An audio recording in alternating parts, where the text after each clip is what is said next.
Hello and welcome to Engine Adventures.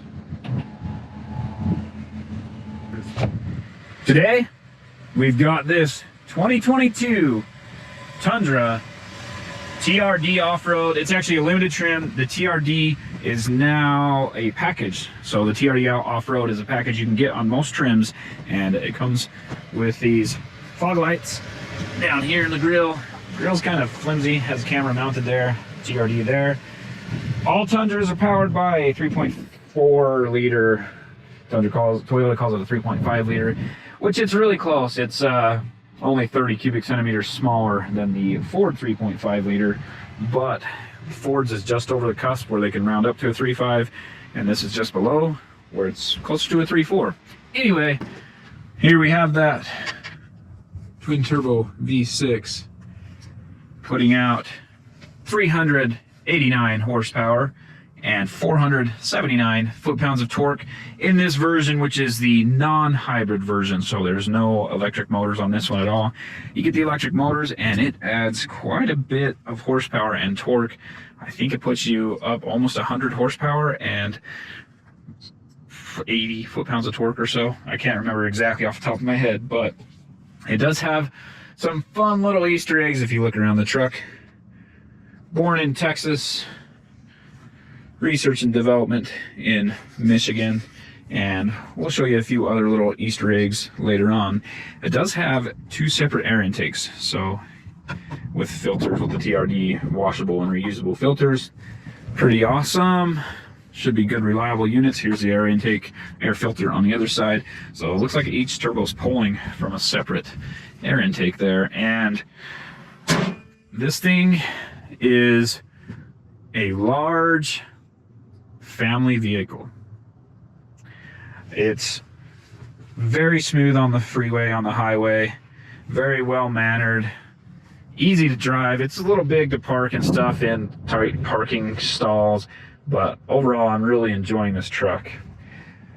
Comes with these Falcon Wild Peak AT3 W8 tires, and I don't know if these are a specific tire to the Tundra, as they're just mud and snow rated. They don't have the 3-peak snowflake like I believe the AT3W does have. So I might be wrong on that though. Anyway, it's slightly more aggressive than the Michelins that Toyota used in the past on the Tundra for their TRD models, but anyway, still it seems a little bit more tame than the standard AT3 for the Falcon Wild Peak. Probably a good compromise between on-road and off-road. What else does this one have? This one's got these running boards here, not running boards, rock sliders or rock rails, and they are actually frame mounted. So you can see up there, and they're mounted like, I don't know, every foot along the frame. So this thing's pretty darn stable, and I don't think we'll be testing those out, hopefully not. Back here on the rear, I mean, these Tundras, doesn't matter what trim level you get, they're kind of all the same. This one has the optional step here, and this one has the step I prefer. Right now it's really close to the ground because of the angle the truck's parked on and all that. It's kind of parked up against the edge of this hill, but there are some versions that are powered steps that open when you drop the tailgate. I prefer this one just so I can open it when I want it and keep it closed when I don't. And it does, this Tundra, I don't know if every single Tundra does, but most of them will have the tailgate there on the side, the button to open it, and you can hit that with your elbow or whatever. If your hands are full, just bump into it and it will pop the tailgate open, and then you can also do it under there. And there are two buttons there, one to lock the truck and one to pop the tailgate. This has a blank right here. I think Toyota should just throw another button in there for opening the tailgate. Why not do it on both sides? I must have parked under a tree today. I don't remember doing that. Truck was clean when I went to work this morning. Ends up covered in bird droppings this afternoon. So the TRD off-road does give you Bilstein shocks on all four corners. These aren't as aggressive as the TRD Pro shocks, but they're pretty good. You can tell they're a little bit more of an off-road shock because they're a little bit smoother, and yeah, just maybe a little bit better for off-road travel versus on-road. And let's take a look. This thing has 6 cameras at least, maybe 7. So 1, 2, 3, 4, 5, 6 and maybe 7, depending on how you count that one there. It's not a standard camera that you'll be using, but it does activate for the self-driving, or sorry, driver assist features. And putting the camera right here sucks. That's a dumb idea. If you're going to hook up your trailer, it brings up the lanes on there. I'll talk about this in the towing video. The lines rather than the lanes, but it lines up with this camera, goes right through the center there, and keeps going on this angle, and ends off here to the side. So it lines up with the hitch and lines up with the camera, but ends off way off to the side or as you get further back. So I was hooking up the trailer. That was quite annoying. I would have rather just turned the line off and centered it based on what I could view on the hitch. So I don't know. I've seen a few manufacturers do this. I thought we were beyond this at this point, as none of them have done a good job of having an offset camera.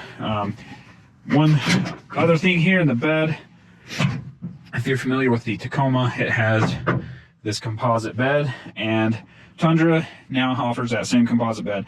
And I like these composite beds. They're durable, they're more flexible than steel while remaining pretty much just as strong, and very lightweight as well. So for some reason, at least Toyota told us this when we were at the event in Denver. They said one of the most optioned features is a bed liner, and even in the Tacoma with the composite bed, people get the bed liner. And this test vehicle here has a Tundra rubberized bed mat liner in it. I'm not really sure you need that for the composite bed, but one thing it does do is this is actually kind of slick. So a bed liner typically has a slightly rubbery feel to it. It's a little more grippy, and this here is a little more grippy than the composite. They do maintain your 2x6 slots. These have kind of been going in and out of style, and you can see this on the wheel wells. You can cut 2x6s to fit in there and create a shelf if you want, and you can divide up the truck bed if you want to put some 2x6s in there to divide it up. And if you're mounting, I'm sure if you get a decked drawer system or whatever, they're going to mount on these, so it gets extra support. Anyway, that's there for those people who want it. And you can see, hopefully, I know it's super bright and sunny today right now. I wasn't able to get out and film when I wanted to, but it does have LED lights on the sides of the bed and those up on top. And then right here, you've got a 120 volt outlet, which can be 100 watt or 400 watts, depending on the needs. And I haven't gone through and figured out exactly how that works. Down here on the receiver has the chain hooks. Excellent shape here. This part is a little thick, but it's easy to get the chains up through that long, wide open slot and hook them on. And then the pin I had barely fit through here. So you have kind of an inner wall and an outer wall on this receiver tube, and it makes it pretty much as wide as a 2.5 inch receiver, but only on a 2 inch. So make sure you have a long enough pin for that. If you're getting a ball mount or a trailer hitch, whatever weight distribution hitch, make sure that you're using a long enough pin that works there. Before we step inside, I wanted to show this a little bit. So the gross vehicle weight rating, 7,230 pounds. I believe the camera will stay. Hopefully that focuses. And occupants 5. This is 5-seater only truck. You can't get it with 6 seats in any trim. And 1,400 pounds of payload, but that's not true, because we've been reduced by 180 pounds, which leaves us with 1,220 pounds of payload, less than the Chevy Traverse, on par with the Chevy Blazer, and pretty minimal for a truck, half-ton truck. But you get a really good smooth ride out of it, and that's kind of where I mentioned at the beginning. This is a big family vehicle, more so than maybe something you would use for heavy truck use. That payload is fairly small. We can call it a half-ton truck, and that's a 5/8 ton of payload almost. So it kind of in that range, I guess, of the old school, what we used to call a half-ton truck. But yeah, it just seems a little low by today's standards. Over here, plenty of switches, buttons to push, heated steering wheel. This is for the outlet in the bed for the inverter. Lights, automatic headlights. You can turn the auto stop start on and off, but one thing I do like about this truck is the auto stop start. So you pull up to a stop, and if you do, they call it the chauffeur stop, where you kind of ease up on the brake as you pull to a stop so it stops smoothly. You can, once you're stopped, you can push the brake pedal in further, and it will shut off the engine if it's ready to. And then as you lift off the brake a little bit, it starts the engine again. So I like it because you can plan it yourself how you want it to do. If you're trying to save fuel, push the brake in a little further, and when you think the light's going to change and you're ready to go, or whatever you want the engine back on, just let off a little bit, fires up the engine for you. Trip odometer, I didn't even notice that button, and then your sensor's there. So we might mess with that trip odometer a little bit. And this one is equipped with the analog gauges. So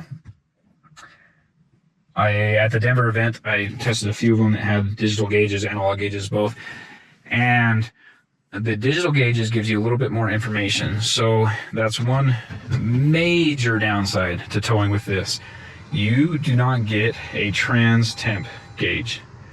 It's really hot in here, but we'll turn all that stuff off.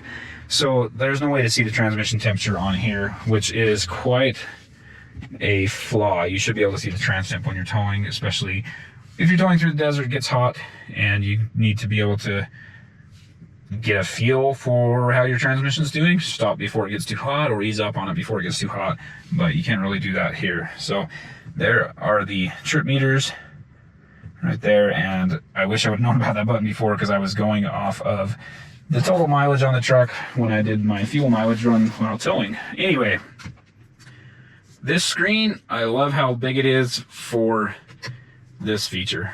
So I'm gonna go ahead and pop it in drive, unless you want to sit here and watch this. I'm not gonna let you do that.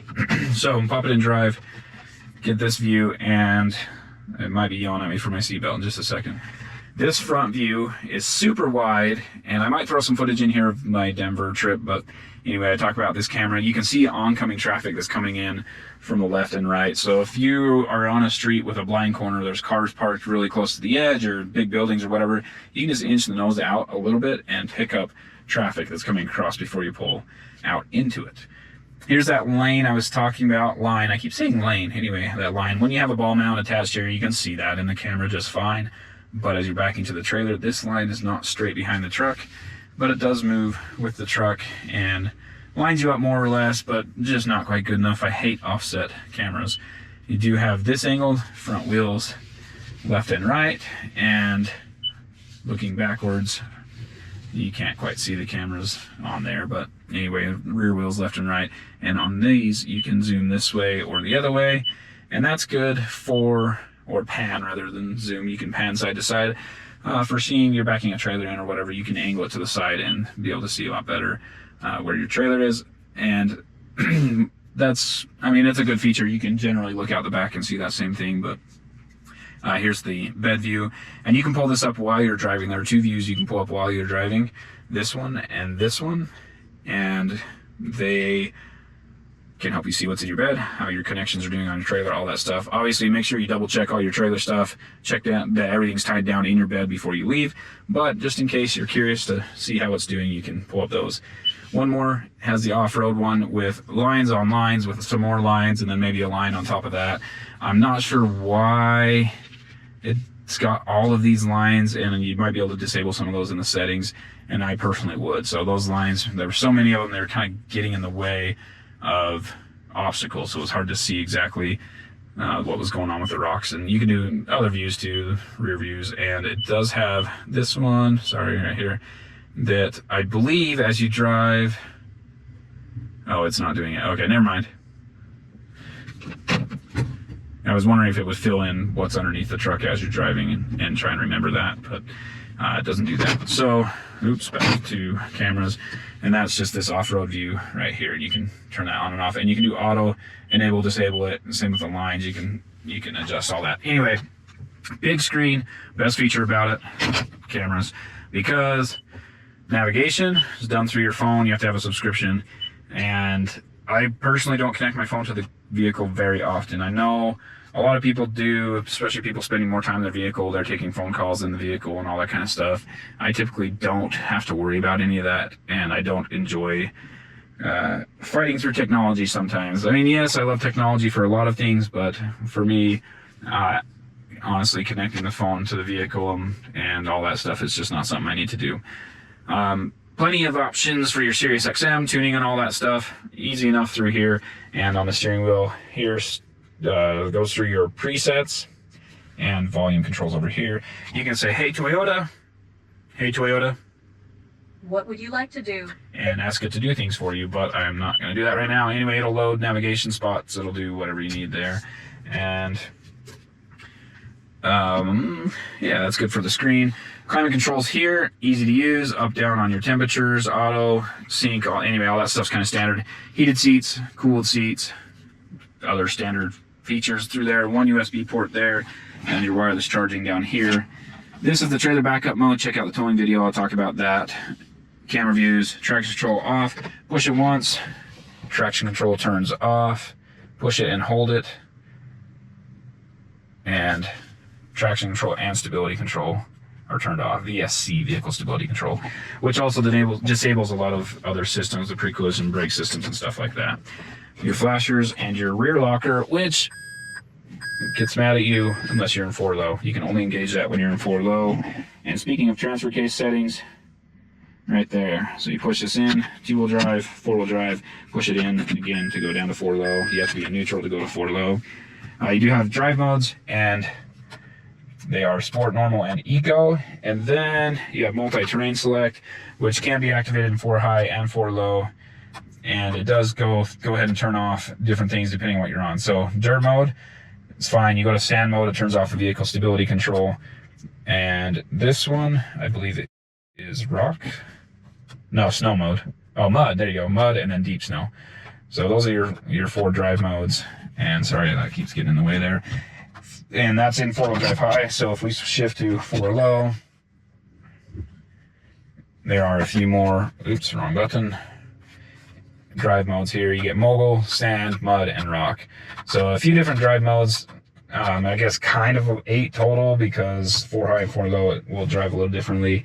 And then there's also a crawl control, which, there we go. You hit the crawl control button here, and then you use this knob to adjust how fast it's going. And I don't care much for that.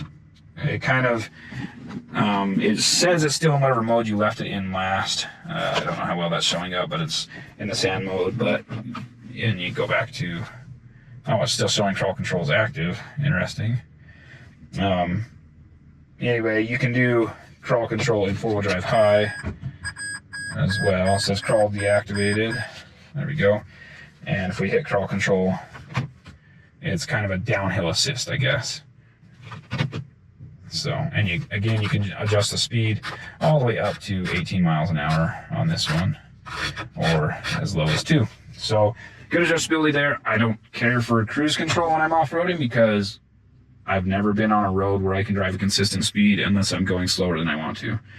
So when you're off-roading, you have all sorts of various random obstacles, and I mean, you can set a cruise control if it's a well-maintained dirt road, but other than that, you're going to be adjusting your throttle speed the whole time anyway. So not my favorite. Yeah, let's take a look in the back seat. Oh, one more thing. So all those camera views, go back to drive, are shown up here. So you have 1 on each side, 1, 2, 3, 4, front and back. Your bed is camera number 5, and this rear view mirror is camera number 6. There you go. So that is the camera mirror instead of just a regular rear view mirror. And I've been sitting here for a little bit, a few miles just going down, but let's see if I can turn that off. There we go. Averaged about 17 miles per gallon when I was empty and just driving around, normal city driving and all that kind of stuff. In the rear seats, we have, let's fold it down first. Up here. There we go. Behind this one, if you don't get this optional sound system, depending on your trim level and all that kind of stuff, you do get a little bit of storage. You can see it's not real deep, but there is a little bit back there, and your child seat tethers, top tethers, anchors are there. Oddly enough, it has only the outboard seats with anchors. Over here, there are no child seat anchors. Really weird. This thing's super wide. Why not just put them on all 3 seats? And underneath, we have some tire shine that's been leaking. And there are these dividers actually underneath the other side, right there. So you can pull those dividers out, put them where you want them. Divide this up, leave it all the way open, whatever you want to do. It's very functional storage and quite large. And I had no idea that this, when I pulled this one, it would unlock both seats and let them fold, but that's cool. And that way I don't have to go to the other side to do it. But look how much room there is in here. That's my driving position, and I think it's actually slid back. Not sure on that, but anyway, when you get in and put your seatbelt on, it slides forward and puts you in your normal setting. Then when you turn it off, it slides back. It has cup holder armrests, cup holders here, cup holder in the door, 2 more there, our bottle holders, little cubbies, 2 USBs, one's a USB-A, other's a USB-C, a 120 volt outlet, same thing, 400 watt or 100 watt, and separate vents back here, a little cubby. And yeah, that's about all back here. To turn on the reading lights, you hit those buttons, shut all the way. So there you go, rear window comes down and up. Very nice feature, I guess. It's nice being able to do the whole window. Some of those powered ones are smaller than this screen, so it just slides to the side or whatever. It's a little tiny opening. It's nice being able to roll down the whole back window. I didn't talk about this front center console. So you have this that can open to access it. 2 little cubbies here. On the front of the console, there are buttons, and you can get down inside of here. More power ports, USB-C, USB-A, and coin slots. This little corner thing popped out, and you can see some of the trucks there. Looks to me like a Tundra, a Sequoia, and a Tundra. Not sure. And maybe it's a Tacoma Sequoia Tundra, Tacoma 4Runner Tundra. I don't know. And then there's little trucks. If you want to pull out these rubber mats, there's a little truck symbol right there on all of those. So it's kind of an interesting layout because it's deeper, slightly less deep, and then this little quarter thing that's higher up, and you can't put that there. So I don't know like what you're going to put up on this corner. Just kind of a weird layout, and it does have extra little slots right there. But as far as I know, like this thing doesn't really fit on those, so I don't know what those extra slots are for. But anyway, so there's a few little other Easter eggs I'm sure hidden throughout the truck with these little truck symbols and things like that I haven't found yet. But yeah, overall great truck. Wireless charging, setting the phone in there, all that works great. And just the lower glove box, no upper glove box on this one, and it is split into 2 sections there. Never noticed this thing before. Crank down spare tire lock. There you go. And then the wheel lug locks. So I'm worried about tires being stolen off of this thing, I guess. So they provided all that. Let's go ahead and take a look at the Monroney. The top of this one's cut off, showing the base price, which is about, I want to say 57,000. Not 100%. No, it's going to be a little bit lower than that. So probably 54,900 or something like that is the base, but it's cut off there. This one's equipped with a JBL 12 speaker premium audio, and the limited premium package. The 12 speaker system is $565. The limited premium with the LED headlights and towing technology package is $395. The limited power package has the wireless charging for smartphone, the 120 volt outlets in the bed and in the cab. And those are $385. And then the TRD off-road package that you can get on any trim level now includes 20-inch wheels, which why not go 18s? Because if you're going off-road, 18s are the better option. Then you get some other TRD grill, TRD off-road bed decals, off-road suspension, and Bilstein shocks, skid plates, mud guards, the red engine start button, and a bunch of other stuff. The biggest one for me being right there. So you can get that in just about any trim level, that rear differential lock. And the special color, which is his supersonic red, is $425. Heated steering wheels, $150. Rock rails, $625. All-weather floor liners, $169. The bed step is $400. Seems a little steep, but I do like the bed step. Wheel locks, $80. Bed mat, $195. Spare tire lock, $75. I'm off by 1. Nope, that's right. And then the TRD Performance Air filters are $130. Add in the $1,695 destination charge, brings the total to $60,273. Power is great. The transmission's great. I don't notice any issues. Like, it's not searching for gears. It upshifts just fine.